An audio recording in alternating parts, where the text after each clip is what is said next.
All right, welcome back to Grade 9 Applied Mathematics. Today we're looking at Unit 4, Lesson 3. We're going to talk about line of best fit or trend lines. We sort of touched upon that briefly in Lesson 2.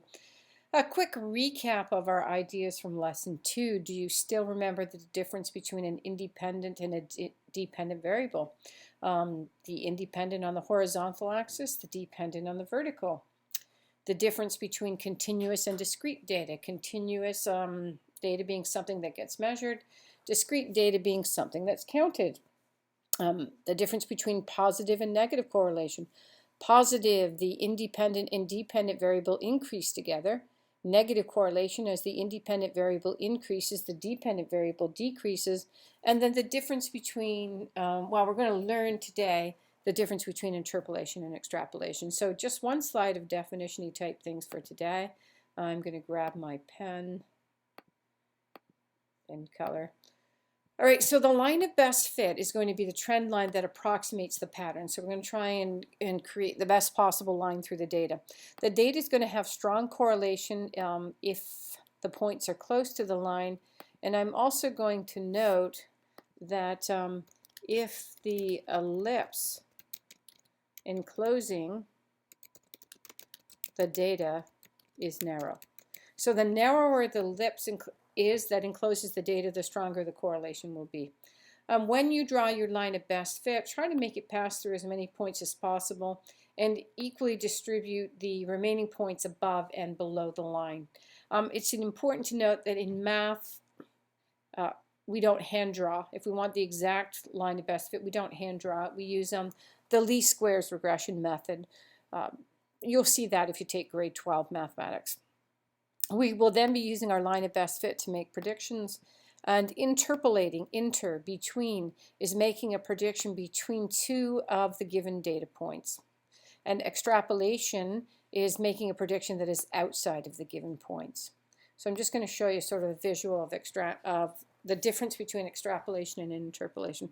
So what I typically do is I imagine drawing a box. I look for the leftmost point, and in this case the leftmost point is also the topmost point.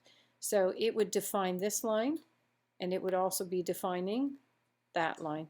Then I look for the rightmost point, which is this one. It's also the bottommost point, and so I draw that box. So interpolating, if I end up being in this sort of pink area. If I end up being outside of that area, then it's called extrapolation. So in between the given data points is interpolation. If you make predictions and you're outside the given data points, it's called extrapolation. And here's another example where, see, the leftmost point was not the bottommost point. So I draw a vertical line between the leftmost point, a horizontal line between the bottommost point, and now I'm drawing a horizontal line between the topmost point and a vertical line between the rightmost, and I'm defining this area here. Anything inside of here, predictions made in here, would be called interpolating, and anything outside that box would be extrapolation. So let's look at our first example. Which of these scatter plots is going to show the stronger correlation? And then I'd like you to think about why. And then I would like you to use a straight edge. It's better if it's a clear one, if you can see through it, because then you can tell how well you're distributing the points. And then sort of a description on how you estimated the line of best fit. So I'm going to pause to give you time, and I'm hoping you're pausing and you're actually going to try to do this work in your package. Okay, resuming. I've got the answers on the next slide, but just to show you, I would consider sort of drawing my ellipse around this. And then I'm going to try to draw an ellipse that encloses this data. And then if you take a look, the ellipse that is narrower is the one that has the stronger correlation. So because this ellipse is much wider than that one, then we would say B has a stronger correlation. And so jumping to this slide, that's what I mentioned there. Graph B has the stronger correlation because it has the narrower ellipse. Graph A has the weaker correlation because it has a much wider ellipse. I hope that's what I said when I was back on this slide. Narrow ellipse, the narrower the ellipse, the stronger the correlation. So B has stronger correlation than A. And then I drew my line of best fit. And again, Sometimes if you draw the ellipse, you can see if it sort of splits the area kind of in half, you know you've got the line of best fit in the correct place. The instructions we give you in math is to try and make it pass through as many points as you can and equally distribute the others. Same with this particular one. Try and make it pass through as many points as possible, and then try and see if you can create the same number of points above and below the line as possible. Unless it's clearly obviously wrong, we will give you credit for whatever you draw for a line of best fit. And I noted on the bottom how I had to evenly space the points. All right, next question. So with regard to these is state the type of correlation. What type of correlation does graph A have? What type of correlation does graph B have? And then see if you can come up with a situation that might fit each scatter plot. And again, pausing as a reminder to you that you should really physically pause your video at this point and attempt the work. Okay, resuming and taking this one up. As the independent value is increasing, the dependent value is increasing. So this is the definition of positive correlation. In B, as the independent variable is increasing, the dependent variable is decreasing, and that's the definition of negative correlation. Examples that we looked at the last couple of lessons that might have positive correlation. The height of a plant over time. As time increases, the height of the plant we would expect to increase. And definitely in the last unit or last lesson, we definitely looked at this one. The temperature of a cup of hot tea that we've just placed out over time, we expect the temperature to drop over time. So that would be an example of negative correlation. All right, moving on to our next example. Let's take a look. We can do practice some of our definitions before because we've got things that are labeled here. So what's the independent variable? Again, that's on the horizontal axis, so the number of classes missed is my independent variable. The dependent variable is my mark as a percentage. What kind of correlation do we see here? We see that that has negative correlation. Continuous versus discrete. So the number of classes missed definitely is continuous. You can't miss, I mean, I suppose you could miss a half a class, but we would probably count that as a whole class. So since we're counting the number of full classes you've missed, this is discrete.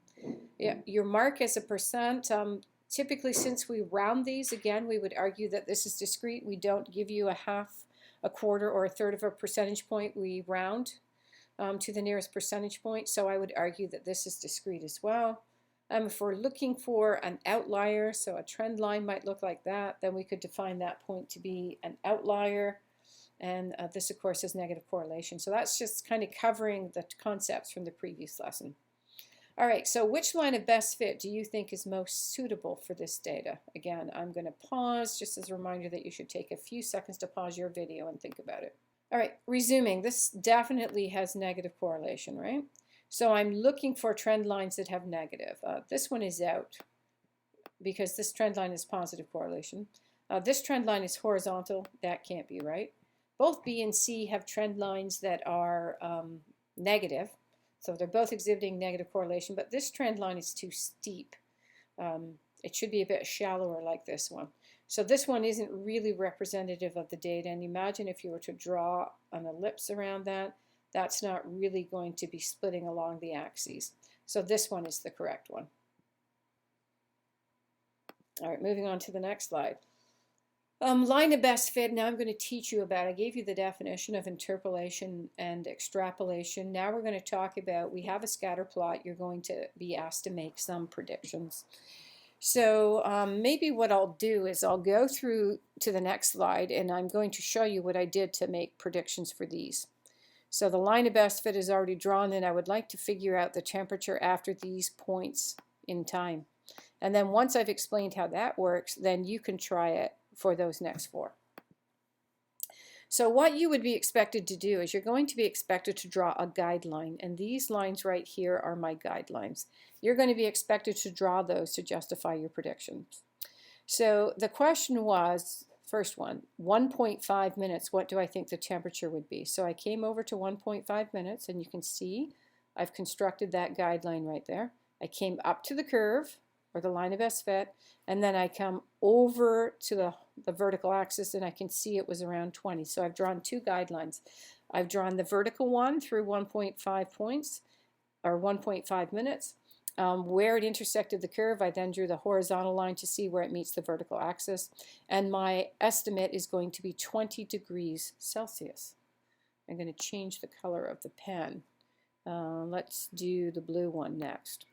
So at 5 minutes, so I'm going to go over on the horizontal axis to 5 minutes. I'm going to draw a vertical guideline, draw it right up to the curve. And then where it meets the curve, I'm going to draw a horizontal axis across. And it looks like it's intersecting at 45. So my estimate is 45 centimeters. And I have justified that for my teacher by drawing the guidelines. These need to physically be drawn on the test if you want to get the marks for it. Now let's move to the purple one. So we were 45 degrees Celsius was my estimate. Where is 3.75 minutes? This one won't be as accurate. 3.5, and then I tried to guess another halfway in between. I thought that was fairly close to where 3.75 would be. Up to the curve with that vertical line, and then across with a horizontal line, and that's 35. I felt this is somewhere close to 34. So my estimate here should be 34. Let me just correct that. It says 45, but it should be 34. All right, now the last one. It was right on the axis, so I don't have my trend line there, but I can draw something, or not a trend line. I don't have my guideline. All right, so my guideline would look like this. It'd be right along the vertical axis, and we can see it's touching here. That would actually be the vertical intercept. So I can see this one was 10 degrees Celsius as my estimate. So what did we do in each of these cases? In each of these cases, what am I predicting based off of? I was predicting based off temperatures.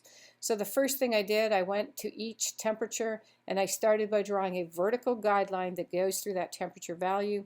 And then I drew the horizontal guidelines that would tell me what my temperature prediction was.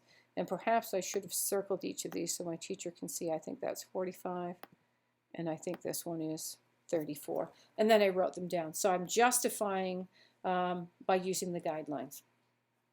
Now the next part of this is asking me to decide, did I interpolate or did I extrapolate? So I'm going to kind of take orange out. Remember we talked about drawing this little box?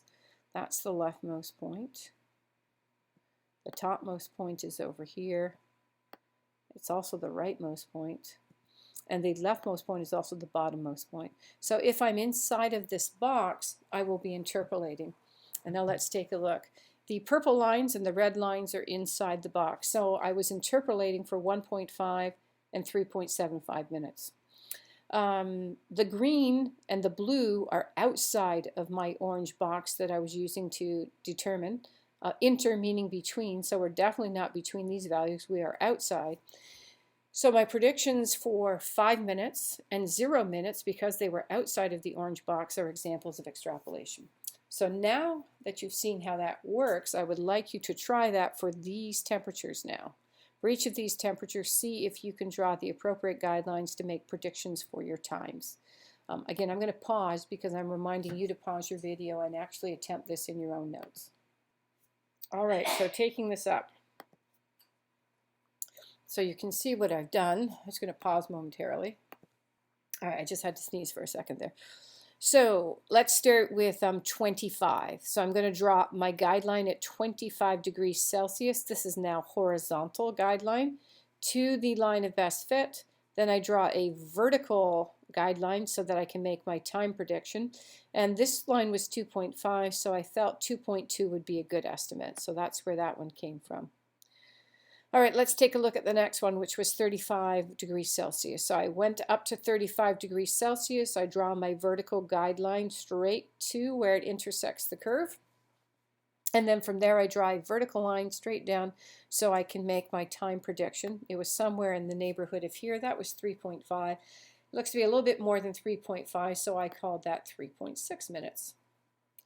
Then for 15 degrees Celsius, I went to 15 degrees Celsius. I drew my horizontal guideline.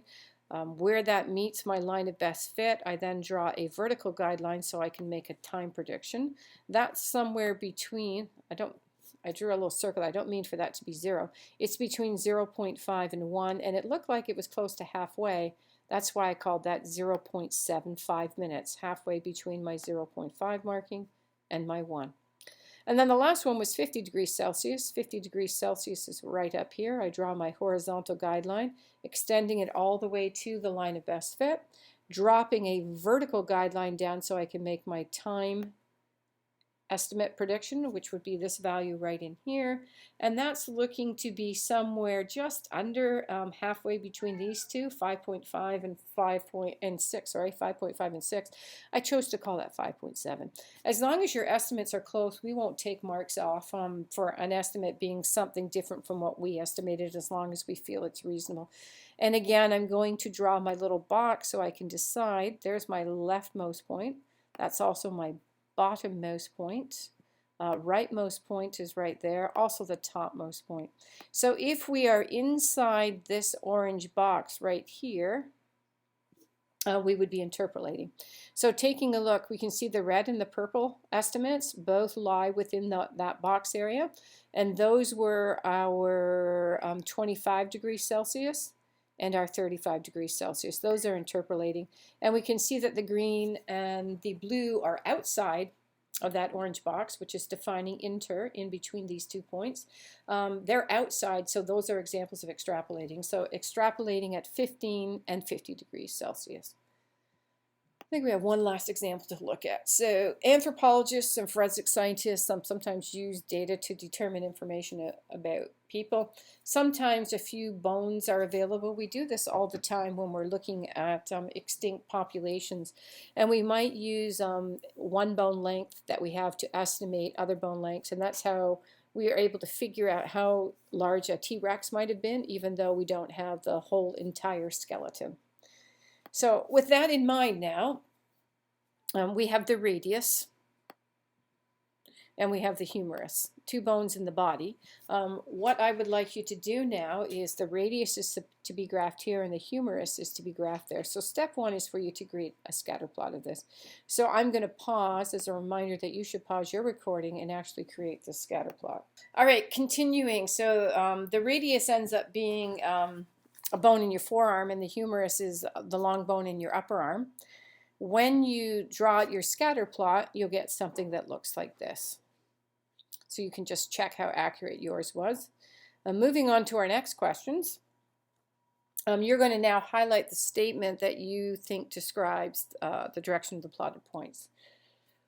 So do they rise to the right? Do they fall to the right? Are they scattered all over the place? Or do they lie along the horizontal?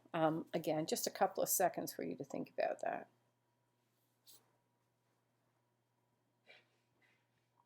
And then we can see as the independent variable, which is the radius in this case, increases. The dependent variable, which is the length of the humerus, increases. So we're seeing that the points rise upward to the right. So this would be the correct statement.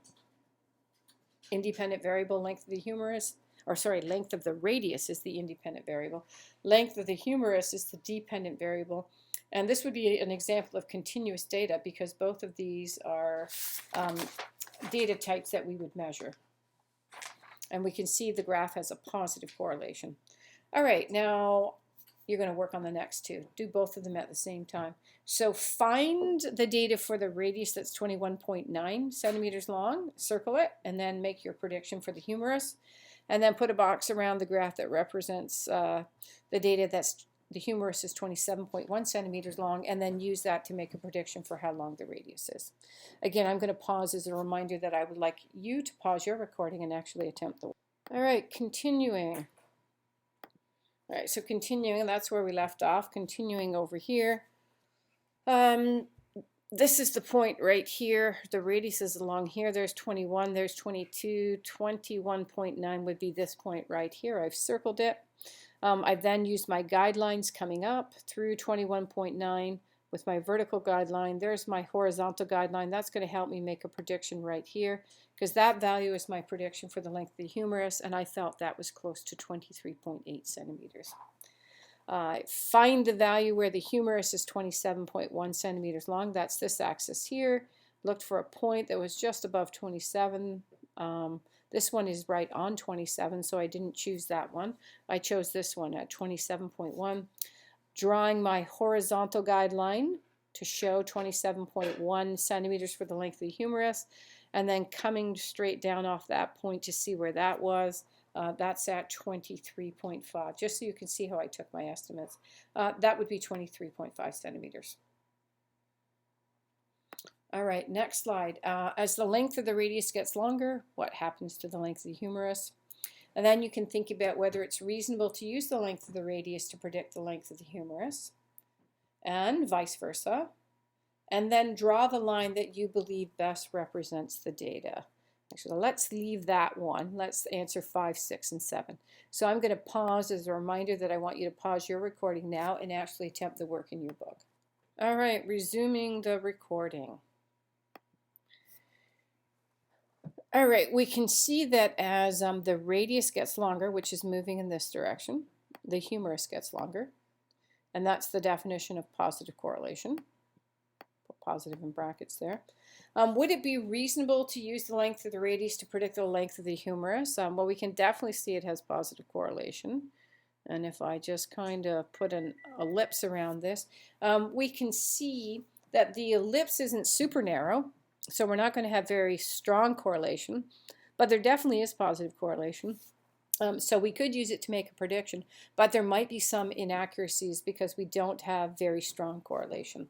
And would it be reasonable to use the length of the humerus to predict the length of the radius? Again, we could use the same response as here.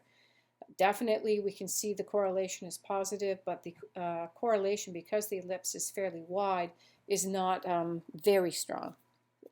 Somewhat strong, maybe somewhere between weak and strong correlation, depending upon how wide that is. That's a fairly wide width for me to be 100% confident in my prediction.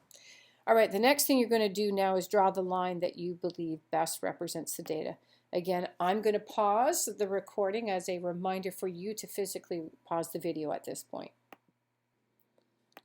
Okay, and taking a look, I need to pause for a sec. Okay, continuing now, and let's take a look at the line of best fit. So jumping to the next line, that's where I drew the line of best fit.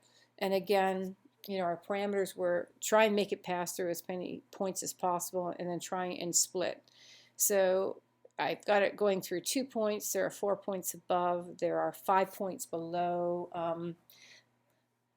Not always necessarily going to be possible to exactly split them, so I feel this is a good representation. And again, as long as you don't have the exact same line as ours, but you follow the parameters of making it pass through as many points as possible and equally split the rest of the points above and below as to the greatest degree possible, we'll give you credit for it. All right, so now that I've got this line of best fit, what I would like you to do is predict the length of the humerus. You can do this on your own as well. If the radius is 26, and then talk about whether you interpolated or extrapolated.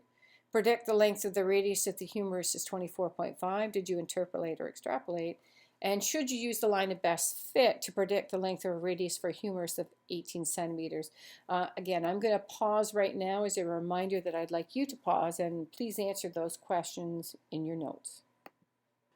All right, so finishing off the lesson by looking at the answers to these last 3 questions. So it's picking up my pen here. Oh, the pen is active. So predict the length of a humerus if the radius is 26. So I went over to 26 and I've drawn my guideline coming all the way up to that line of best fit I drew. And then I draw a horizontal line all the way across so I can make a prediction about the length of the humerus. And I'm getting something in between 29.5 and 30. I thought it looked almost halfway between the two, which is why I chose 29.75 centimeters. Let's do the next one, and then we'll talk about interpolations and extrapolations. So to predict the length of the radius, if the humerus is 24.5, so I went to find 24.5 on the vertical axis because that's the length of the humerus. I draw a guideline straight across to the trend line or the line of best fit, and then I come with a vertical line down so I can make a prediction on the length of the radius. That's going to be between 20 and 21.5, much closer to 21, so I felt 21.1 is an appropriate representation. I then attempted to, kind of messily, just sort of drawing our box around our given data points so that we could decide. There is the top and the rightmost. This is the bottommost, that was the leftmost, and drawing that and seeing what's happened. So we can definitely tell this one is outside. So that one is definitely an example of extrapolation.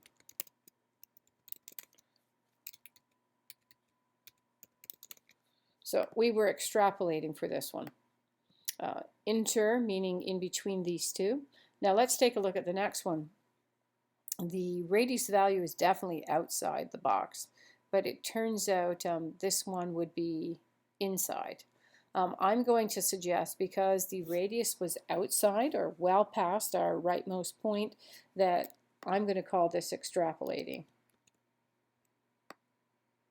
because we were using the radius to make a prediction for the humerus. So even though this humerus value was inside of this range, I'm going to call that extrapolation. Now, should we use the line of best fit for our last question to predict the length of a radius for a humerus that's 18? Well, this only goes as low as 23, plus it's also a broken scale.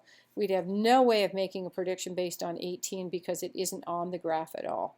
So I'm going to say the answer to that is no. And if you would like, you could make up your own question based on lengths of humerus to the radius. This is concluding our lesson for today. I just want to go back up to the top here to show you what the big ideas were. Big idea was, are you confident you can draw a line of best fit? And we said our criteria was make sure it passes through as many points as possible. Try and distribute the remaining points equally above and below the line. We talked about the difference between interpolation and extrapolation. Hopefully you understand those. And whether the correlation would be strong or weak, it's really how close you are to the line. And if you're comfortable, just enclose the data with an ellipse. The narrower the ellipse, the stronger the correlation. All right, that concludes our lesson 03, lesson 3 on the line of best fit, interpolation, extrapolation, strong versus weak correlation, etc. So hopefully you've learned something. If you made it to the end, once again, thank you. And don't forget to like and subscribe. And then we shall see you again when we get to lesson 4. Take care and enjoy the rest of your day.